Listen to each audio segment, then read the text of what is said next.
اعوذ باللہ من الشیطان الرجیم، بسم اللہ الرحمن الرحیم، اللہم صلی علی محمد وآل محمد۔ السلام علیکم ورحمۃ اللہ وبرکاتہ۔ آج میں بات کروں گی ہمارے 8ویں امام رضا علیہ السلام کے بارے میں۔ ہمارے امام جن کی بہت زیادہ فضیلت ہے، بافضیلت ہستی ہیں، آپ معصوم ہیں، آپ امام رعوف ہیں، آپ کا روضہ مشہد مقدس میں ہے، آپ بڑے ہی مہربان ہیں۔ اگر کوئی بھی انسان کہیں سے بھی امام کو سلام کرتا ہے تو امام اس کے سلام کا جواب دیتے ہیں۔ کہیں سے بھی کسی بھی دنیا کے کسی بھی کونے سے اگر وہ سلام کرتا ہے تو امام اس کے سلام کا جواب دیتے ہیں، بلکہ ہر ائمہ معصومین علیہ السلام سلام کا جواب دیتے ہیں۔ وہ تو ہم ہیں اور ہمارے کان ایسے ہیں، گناہ گار کان، کہ جو ان کے جواب کو سن نہیں پاتے۔ تو ہمارے امام ہماری مشکلات کو اور ہم پر نظر کیے ہوئے ہیں، ہمیں دیکھ رہے ہیں کہ ہم کیا کر رہے ہیں، ہم کون سا عمل انجام دے رہے ہیں، ہم پر نظر کیے ہوئے ہیں، ہم سے غافل نہیں ہے، غافل تو ہم ہیں۔ ہم اپنے امام کو کتنا یاد کرتے ہیں،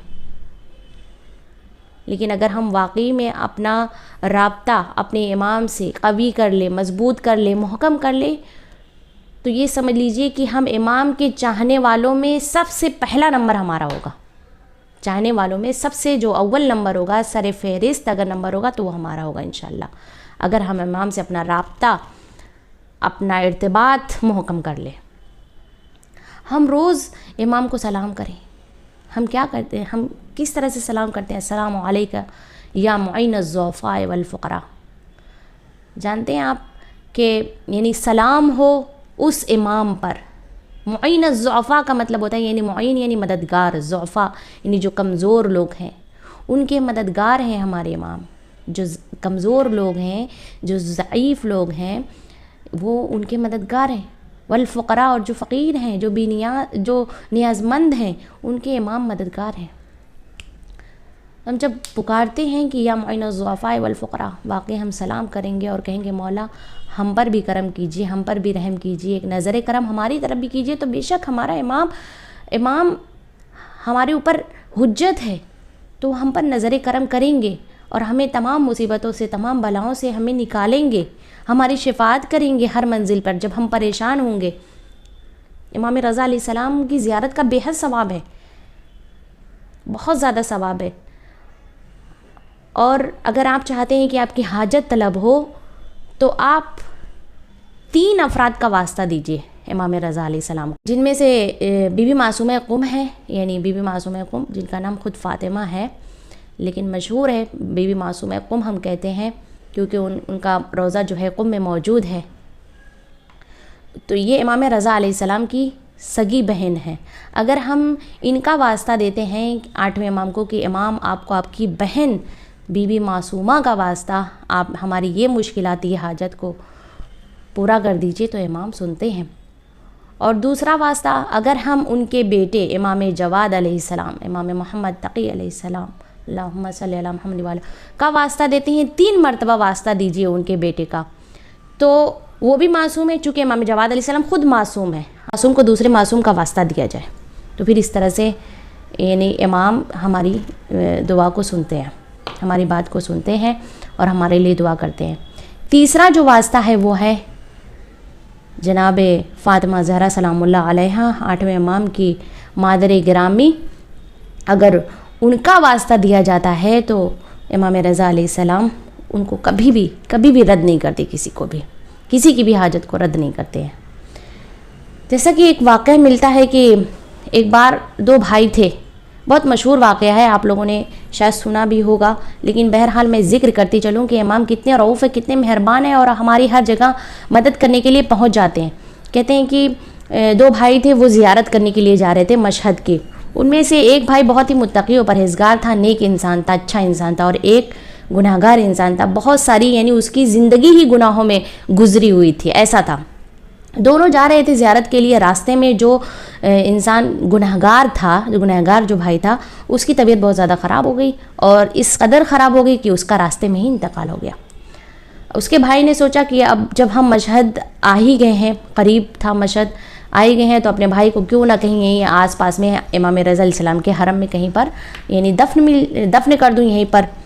کہتے ہیں کہ وہ اپنے بھائی کو لے گیا اور غسل و کفن دیا اور وہاں پہ دفنا دیا. بہرحال اس کے بعد اس نے دعا کی امام رضا علیہ السلام سے کہ اے مولا میں چاہتا ہوں کہ یہ دیکھوں کہ میرا بھائی کس حال میں ہے, آپ مجھے ضرور دکھائیے, آپ مجھے ضرور بتائیے کہ میرا بھائی کس حال میں ہے. کہتے ہیں دوسرے ہی دن یعنی دفن کے دوسرے دن ہی اس نے اپنے بھائی کو خواب میں دیکھا کہ ایک بہت ہی اچھی حالت میں ہے, بہت ہی خوشحال ہے اور بالا مقام ہے اس کا. تو اس نے دیکھ کر کہا کہ بھائی تم کو یہ مقام کیسے حاصل ہو گیا, جبکہ تم اس مقام کے لائق نہیں تھے, تم اتنے گناہگار تھے, تمہاری زندگی گناہوں میں بیتی تھی, گزری تھی, اور تم اتنی اچھی جگہ پہ. تعجب کیا, کہا تم ٹھیک کہتے ہو میرے بھائی کہ میں اس قابل نہیں تھا کہ میں اس مقام کو, اس جگہ کو حاصل کر سکوں.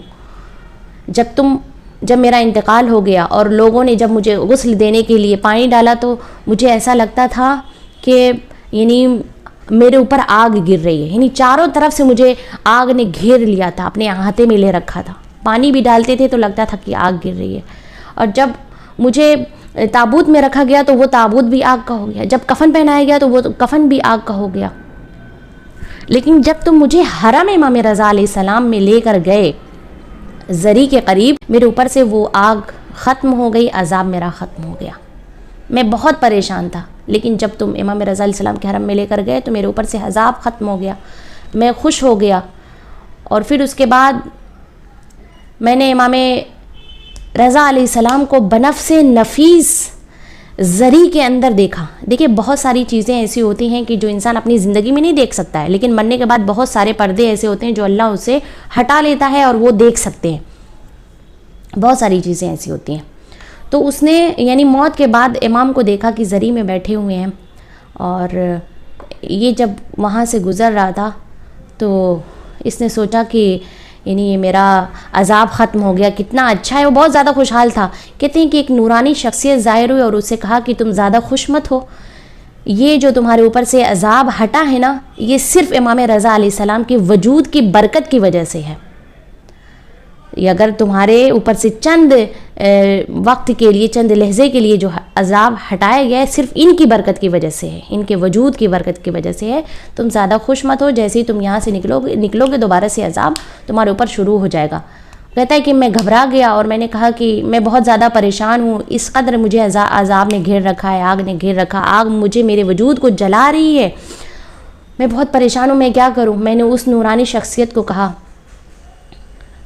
کہ تم ایسا کرو کہ تم امام سے متوسل ہو جاؤ, امام سے کچھ کہو, امام تمہاری مدد کریں گے.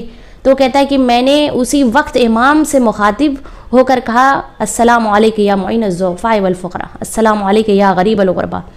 کہتا ہے کہ میں نے سلام تو کیا امام کو, لیکن امام نے میرے سلام کا جواب نہیں دیا. یعنی میں اس قابل ہی نہیں تھا کہ امام میرے سلام کا جواب دیتے, اس قابل نہیں تھا. پھر اس کے بعد میں رونے لگا, میں پریشان ہو گیا کہ میں اس قابل ہی ہوں, اس لیے تو امام میرے سلام کا جواب نہیں دیتے. پھر اس کے بعد اس شخص نے کہا, اس جو نورانی شخصیت سے, کہ کچھ اور راستہ بتاؤ, میں کیا کروں, میں بہت زیادہ خوفزدہ ہوں کہ یہاں سے جانے کے بعد پھر سے میرا عذاب شروع ہو جائے گا. تو کہا کہ بس ایک ایسی ہستی ہے کہ اگر تم ان کا واسطہ دو گے امام کو تو وہ کبھی بھی تمہاری بات کو رد نہیں کریں گے. تو اس نے کہا آپ بتائیے. تو کہا کہ آپ ان کی جدہ جناب فاطمہ زہرا کا واسطہ دیجیے. یہ کہتا ہے کہ میں نے کہا, جیسے یہ امام سے کہا کہ اے امام, آپ کو آپ کی ماں, آپ کی جدہ فاطمہ زہرا سلام اللہ علیہا کا واسطہ, میری شفاعت کیجیے, میری مدد کیجیے. کہتے ہیں اس وقت امام نے میری طرف رخ کیا, میری طرف نظر کیا, اور امام کی آنکھوں میں آنسو تھا, اور کہا کہ اے شخص, تو اس قابل نہیں تھا کہ میں تیری شفاعت کرتا, میں تیری مدد کرتا, لیکن تو نے میری ماں کا واسطہ دیا, تم نے ایسے کا واسطہ دیا کہ میں اس کبھی بھی رد نہیں کر سکتا ہوں. تو دیکھیے جب اس نے جناب فاطمہ زہرا کا واسطہ دیا تو امام راضی ہو گئے اور اس کی شفاعت کروائی اور اس کو ایک اچھا مقام مل گیا. تو امام کتنے مہربان ہیں, کتنے زیادہ مہربان ہیں ہمارے امام. اگر ہم امام سے متوسل ہو جائیں, خدا کی قسم ہماری یعنی دنیا اور آخرت دونوں سنور جائے گی. انشاءاللہ ہم بھی ہر روز اپنے امام کو دور سے ہی صحیح اپنے امام کو سلام کیا کریں, کم سے کم ہم جب 5 وقت نماز پڑھتے ہیں تو نماز کے آخر میں تو کھڑے ہو کر ہم سلام کر ہی سکتے ہیں.